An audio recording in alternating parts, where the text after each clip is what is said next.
This is Joel, and this lesson, if we can call it a lesson, is the great secret. I call it the great secret inside of myself.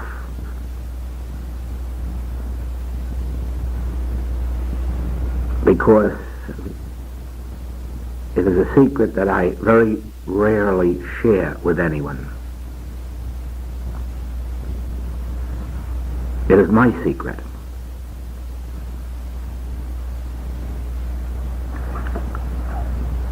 It has been the secret of several teachers of spiritual wisdom.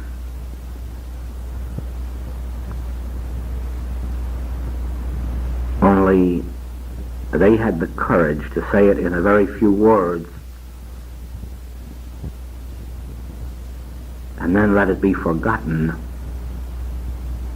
by the world.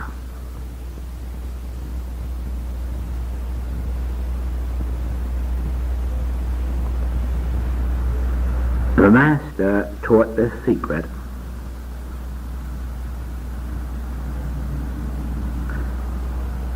when he said, "Resist not evil."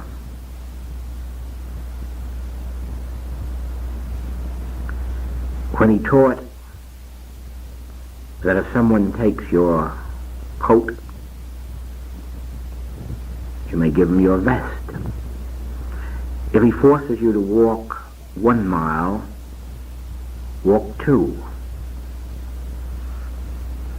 Resist not evil. Turn the other cheek.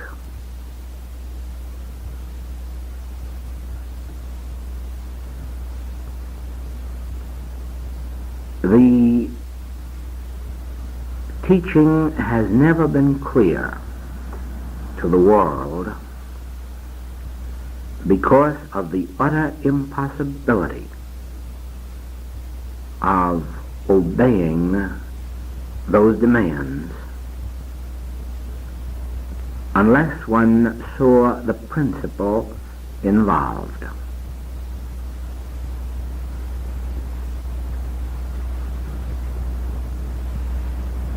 It is as impossible for you as it has been in times past for me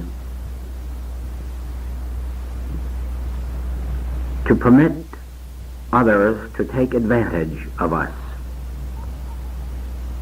without, in some measure, resenting it and resisting it.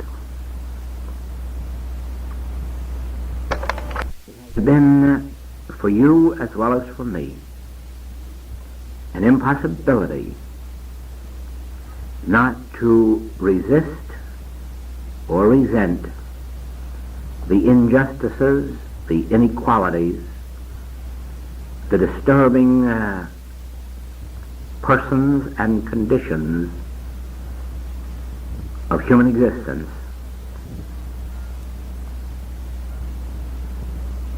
And yet we are told, resist not evil.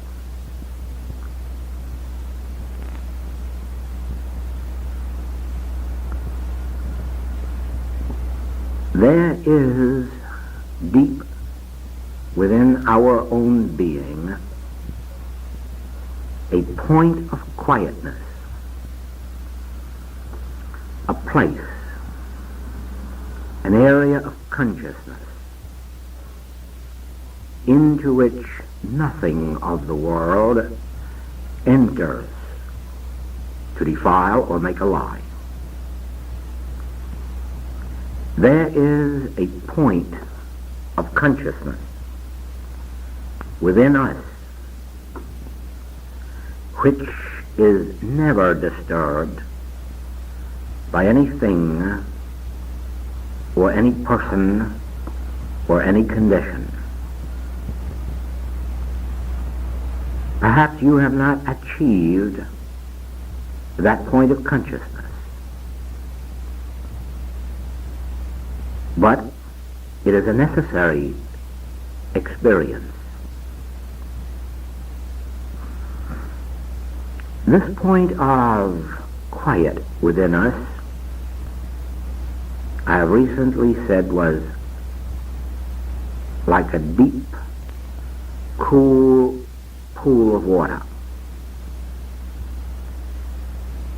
It is a real stillness, a real quietness. It is a state of being, a state of consciousness, of an active quietness, and nothing of the world disturbs it. Nothing that goes on in the world, and no one who goes on in the world, even ruffles the water at the top of this deep, still, cool pool.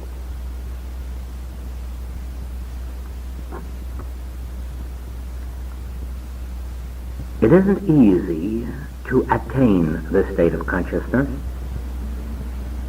because it is the non-resistant state of consciousness. Just now, as I thought of that pool of water, I also thought of the illustration that Lao Tzu uses of a stream of water that runs and also never resists the obstacles in its way.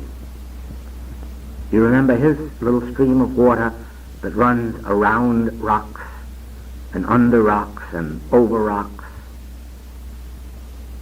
and finds little gullies here and little ruts there to run through, but never fights any of them, never tries to wear them down or brush them away. Oh, no, it just runs around them or over them or under them or in between.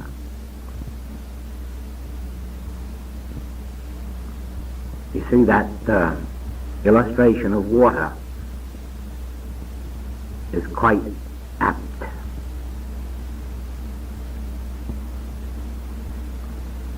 Let us see for a moment how we enter that quiet state of consciousness, that state of peace, into which nothing ever enters that defileth or maketh alive, into which nothing enters that disturbs. Let us begin first of all by acknowledging that there is nothing in all this universe and no one which in and of themselves have power to disturb us. That whatever disturbance comes to us lies in our reaction to the person, the circumstance, or the condition. What difference would it make if we had only $1 in our pockets unless we entertained fear of lack? It would never be the dollar that would disturb us.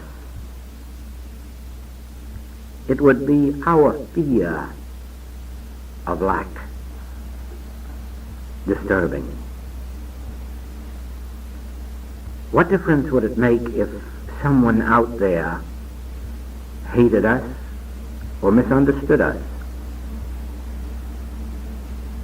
unless our reaction brought the disturbance to us?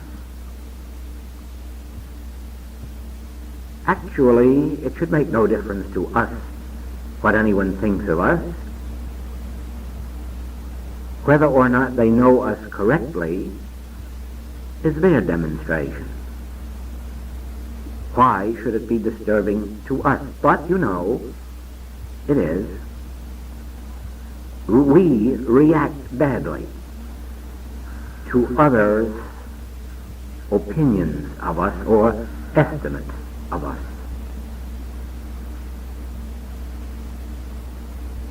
But can you, at this minute, sit back and ask yourself frankly, after all, who is hurt if a friend misunderstands you, mistrusts you, doubts you? Is it not their loss? Is it not for them to discover the truth about you? Once you entertain that idea, the opinion of the world cannot move you or disturb you, since you would allow each person to come to the truth about you in their own way. Your only necessity would be to maintain yourself in accord with your own highest sense of right, your own highest sense of integrity. Of course, if you fail in that, there also would be no need to be disturbed by anyone outside. The only disturbance then would be with oneself. And that could be corrected easily by coming back again in action, thought, and deed to a point measuring up to our own sense of integrity. And as long as we are measuring, living up to our own highest sense of right, what possible difference can it make to us if this one, that one, or all the others in the world do not understand, do not properly evaluate us? Now, sitting back quietly with this in mind, you can make the adjustment within your own being to that unfavorable condition of the outer world. You do not change any person or any person's estimate of you. You merely adjust yourself. You make an adjustment with that conflict within yourself until you come to the point of agreement and no longer resist, even mentally, what your friends or this particular friend or the world thinks of you. In the same wise, let us suppose that there is a problem of lack, of insufficiency, of world's goods, of opportunity. Sitting back here now as we are doing, quietly resolving this in our own thought, is the conflict because of the outer circumstance or because of our reaction to it? We will never change that outer circumstance by a continuance of the conflict with it. But once we can see that that circumstance or condition of the outer realm is not a power, is not something to be fought, but that our reaction to it is to be resolved within our own consciousness, we then settle back with no conflict to that condition and again have achieved non-resistance.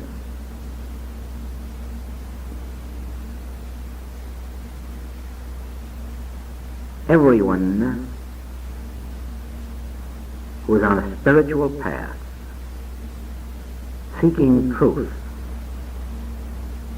searching for truth, trying to attain the consciousness of truth, has problems. One, two, or many. These problems have set up these inner conflicts. And these inner conflicts keep us from our peace. You might, at this moment, feel that in some way this is ignoring the problem.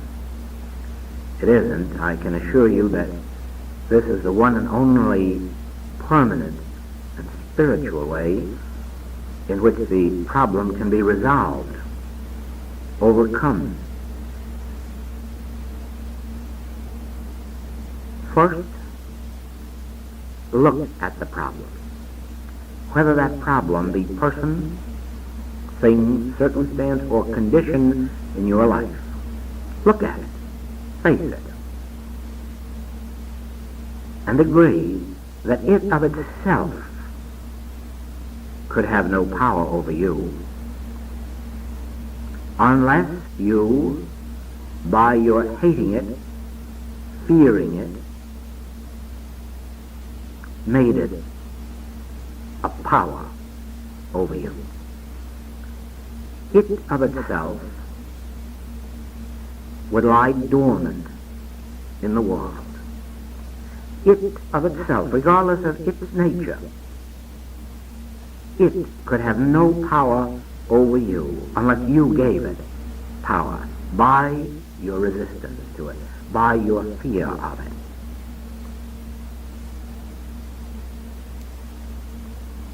See clearly that no person could bring harm to you unless you empowered them. See that if someone were depriving you of something, it would only be because you were giving value to the something of which you were being deprived. Now, has it value? Has it any value in and of itself? No. Take money, take an object of art, and suppose you haven't it. What then? You still have the source of all supply, which is your God consciousness, your consciousness of truth. What difference would it make if you had nothing in the world of effect, as long as you had that substance, the invisible, which is the substance of all that outwardly appears?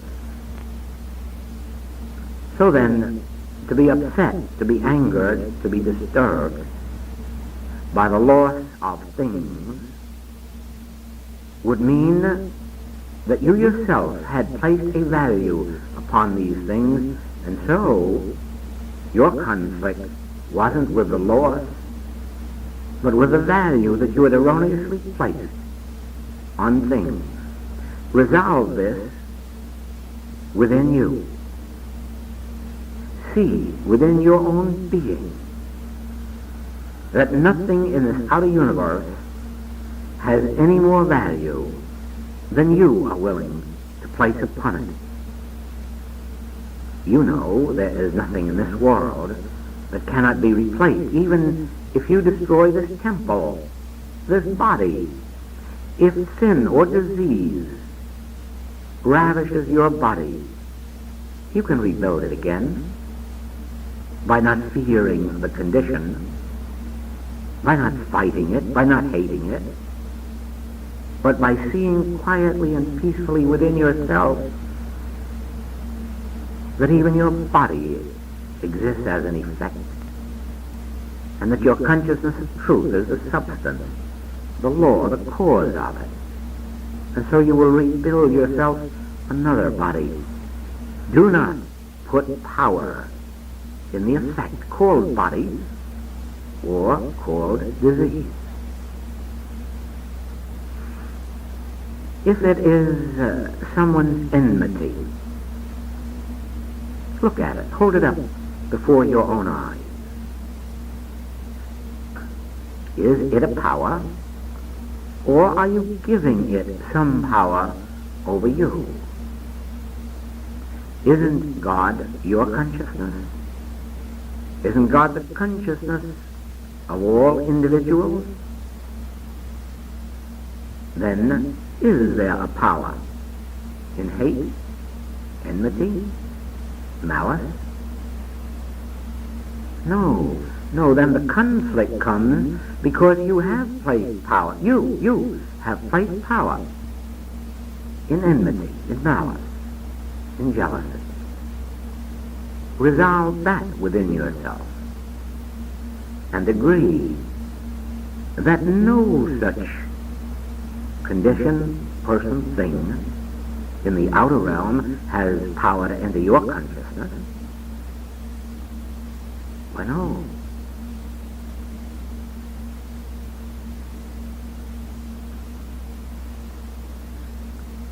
Injustice, inequality, lack of opportunities, these things are external conditions. And in and of themselves, they have no power over you unless you are holding them in your thought as entities and identity. Unless you are holding them in your thought as powers over you. Once you learn to dismiss them and realize that nothing external to your own being can enter to defile, to deprive, to limit, that all power is given unto you. All power resides within your consciousness of truth. Soon you will see that you have agreed with your enemies. You have agreed with your adversaries. You have given up resistance to the person, thing, circumstance, or condition that has disturbed you. In this wise, you resolve the thing within yourself. You do not fight it without. You do not argue with it. You do not refute. You do not try to overcome or destroy or rise above. You resolve it within your own consciousness. You take the entire situation and all of this world of persons and things. You take them inside of your consciousness and resolve them and bring yourself into at one-ment with the divine of you by seeing that there is no power outside, by seeing that any disturbance taking place within your consciousness represents your reaction to person, place, thing, circumstance, condition, time, or place.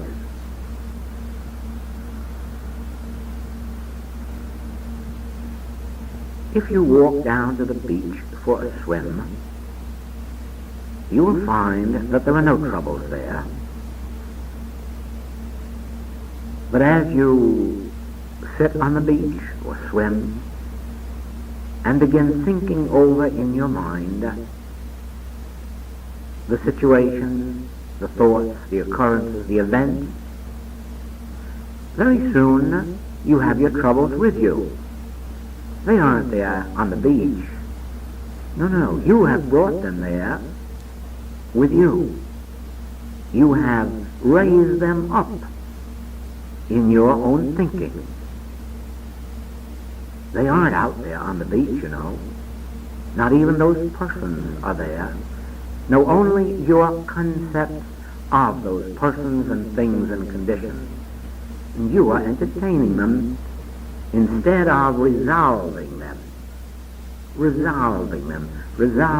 into your own consciousness within your own being, and seeing them as gifts of the Father without any powers of injury or destruction to you.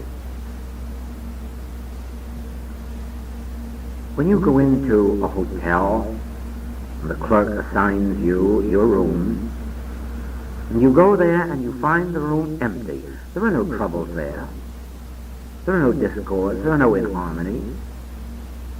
You look out the window. You will see that you have no troubles out there. But perhaps you have brought your mail with you. And all of a sudden, you are again in distress, in frustration, in disturbance. Why? Why? The room was empty until you came there. There were no disturbances there until you came there, and then you brought what with you? Disturbances? No. You brought your concepts of persons, places, and things, and began fighting them. Now see the difference. If you had come into that room and observed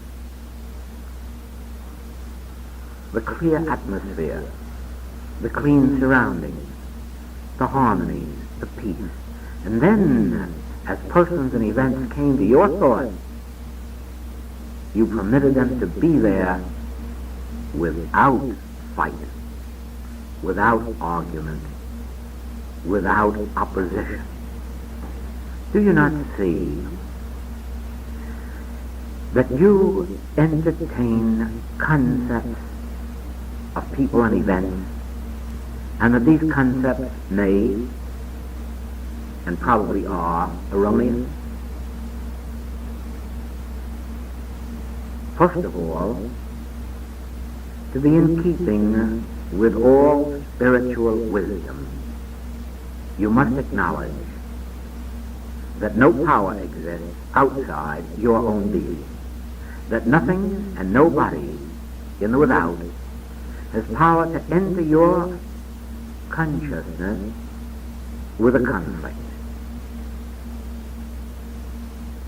That all power resides within you, and that first of all, through your spiritual awareness, you have been given this gift, the ability to see that God is the substance, the law, the activity, and the true identity of every individual, regardless of any appearances to the contrary. As you practice that, you will find that even though these persons and conditions continue to exist for a time, your very ability to resist fighting them is the overcoming of them. Like the little streams of water that run around the rocks and under the rocks and over the rocks, but never waste energy trying to fight the rocks or break through the rocks.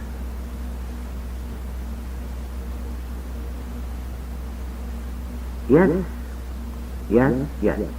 This is, I admit, this is the Christian doctrine. This is the doctrine of the Christ. But it isn't alone the teaching of Jesus. It is the revelation of all who have been gifted with the vision of Christ. I take you back for a moment to Daniel. Daniel, who described the 4 temporal kingdoms of this earth, and then said that they would be destroyed. All 4 temporal kingdoms would be destroyed. By what? A stone carved out of the side of a mountain without hands. Sit back a moment, will you? Fold your arms. Now think of a mountain. Think of carving a stone out of the side of that mountain while you sit there with your arms folded.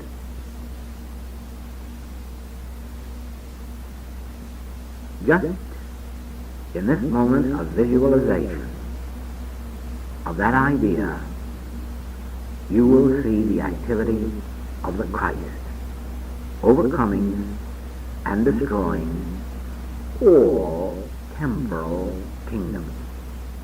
What difference does it make whether the temporal kingdom is economic, mental, moral, physical, financial? It is a temporal kingdom, and it can be destroyed by a stone carved out of the side of a mountain without hands. Now, sit there and carve out of the side of the mountain, carve a stone.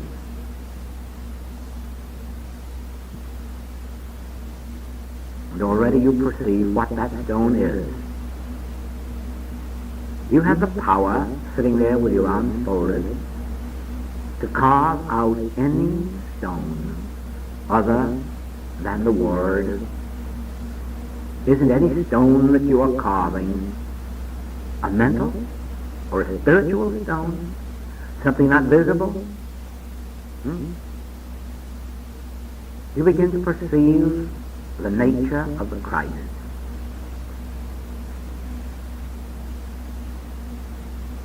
This is it. This is it.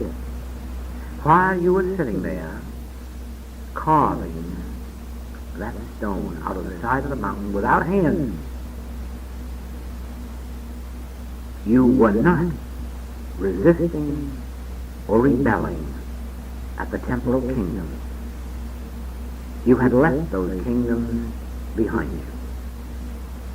And now as you look up, they are no longer frightening. They are no longer disturbing. You can see them now in their true perspective, because even for that moment, you weren't holding them before your own gaze with horror. In that moment of turning from them and turning to that mountain to see how you could carve a stone without hands, in that moment, your problem dropped. And that stone, which you haven't yet succeeded in actually carving, but which you now see to be the word of truth, the power of spirit, that already has destroyed all power for evil that was in your temporal kingdom. I said this is the great secret. Of course, you see now why it is a secret. You wouldn't dare tell this to anyone, would you? No, at all. Except to you. Except to you who have been listening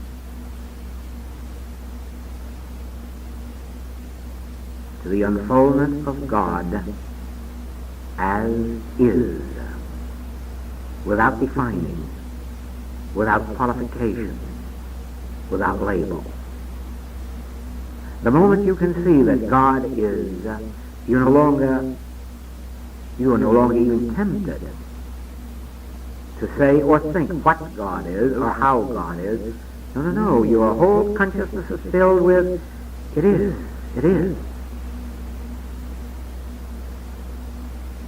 You're not even tempted to define it, to qualify it, or even to name it. There is just that feeling of completeness filling your consciousness. Once you have attained that, isn't it a simple thing to sit back now and try to carve this stone out of the side of the mountain without hands, and see that the Word is your very consciousness taking form, your very consciousness of truth taking form is the stone carved out of the side of a mountain without hands, which destroys temporal kingdom. From this moment on, when faced with a problem, do not hastily turn from it and deny it and use metaphysical cliches as if by so doing that you are meeting the situation. No, face your problem.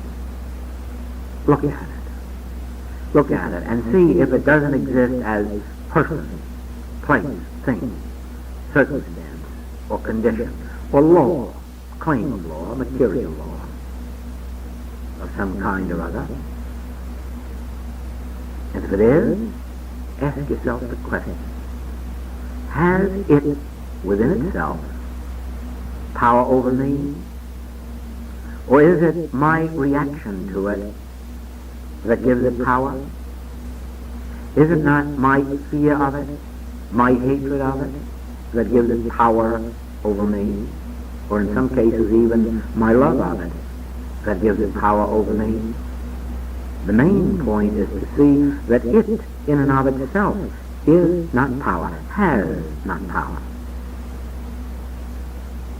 This ability to resolve these conflicts within yourself rather than to struggle with them on the without constitutes the measure of your Christhood, constitutes the measure of your stone carved out of the side of a mountain without hands. Resolve your conflict within rather than fight them in the without, and they will disappear. Then when you have resolved the conflicts within, do you know what exists? This pool, this clear, cool pool of water, a deep well of silence, a deep well of peace and contentment. Right at this minute, you are beginning to see that you can rest in this deep well of silence and contentment as long as you are not fighting something and someone in the without. Also, you can see at this very moment that you never will retire to those green pastures beside the still waters until you have resolved all conflicts within yourself and no longer battle persons and conditions outside yourself.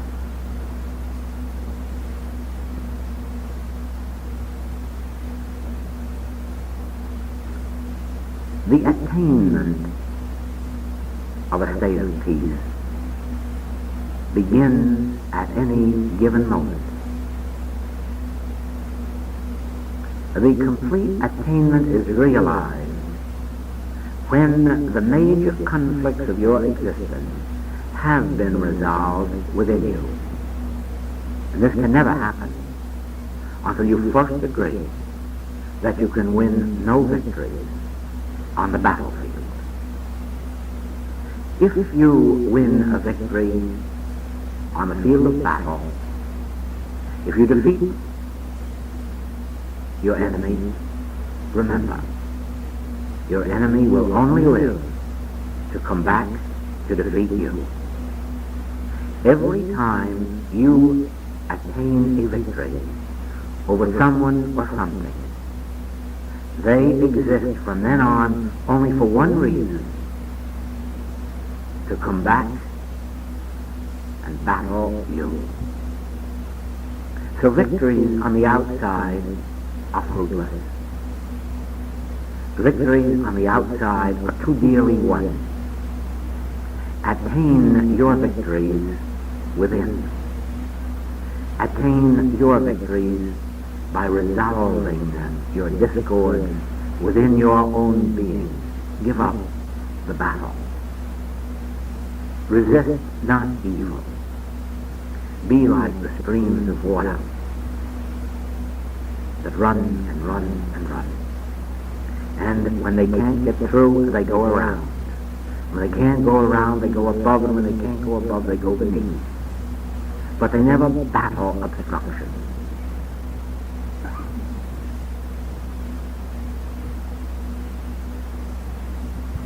Like these, we call meditation or cogitation. We call this pondering truth.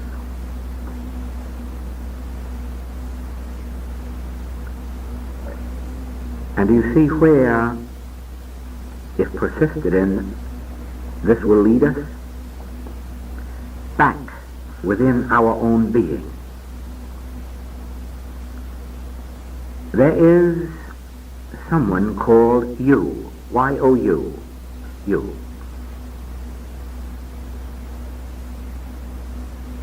And you withdraw within yourself. You do not withdraw from the world. Oh no, you will still go to the beach if you like. You will still go to business. You will still mingle with your friends and relatives. But you will withdraw from conflict with them. You will withdraw from giving to either person or thing or circumstance power over you. You will begin to look upon the world in the right light. You will understand all men as brothers.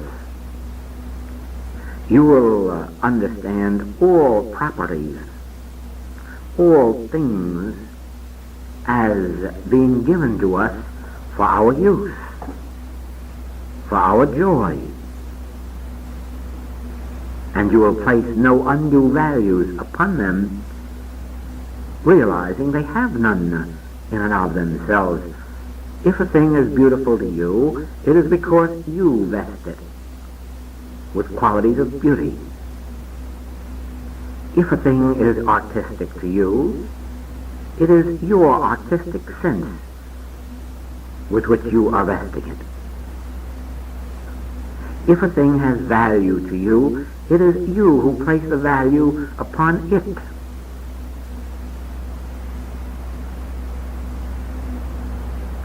Diamonds have very little value for those who dig them, and pearls have very little value for those that fish for them.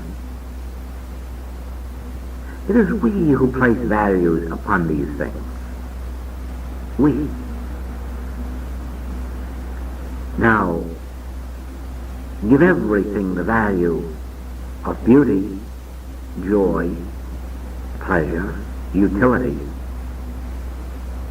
but give it no value worth hoarding. Give it no value that would enable it to grieve you by its absence or loss. Withdraw into yourself. Withdraw from the conflict of the world. Be in the world. Be not of its opinions. Your human relationships will be determined not by what people think of you, but in most cases their thinking of you will be determined by your own degree of integrity with your own highest sense of right. Usually, the person who is living up to their highest sense of right is properly estimated by the world. Or it is true that in some spiritual values the world cannot properly understand it or evaluate it, but it has nothing to do with you or me, since we, within our own being, do understand the things of the Spirit. But do we? If we still permit someone, something in the outer world to set up a conflict within us? No. Meditation on these things leads to the ability to resolve our conflicts within our consciousness instead of in battle with persons and things. Can you remember this? Do not set up warfare with persons or conditions in the outer world, but take these persons and conditions into your consciousness and resolve them there by seeing them as having no power in and of themselves. You cannot know the importance of this until you have taken one major problem and given up the battle on the outside realm and taken it into your consciousness and resolved it there. Once you have done that, you will have the great secret of life. You will find how it is possible to be in this world but not of it. You will find how it is possible not to resist evil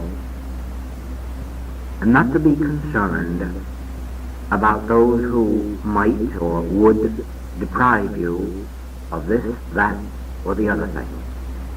How, when you are forced to go 1 mile, you can go 2 quite cheerfully, since there is no power to you in the mile or 2 miles. If $1 is taken from you, or 1 million, you can cheerfully face it, since your value will not be in the dollars, but in your consciousness of truth within your own being. All of the real values will now be understood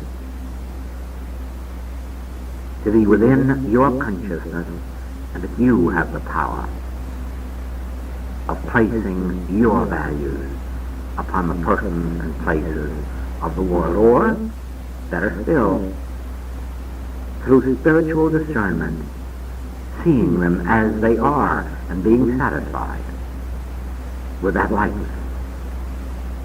You see, this is a spiritual universe. Every individual in this world is God's own being. Every individual in this world is constituted of the quality, character, and nature of God.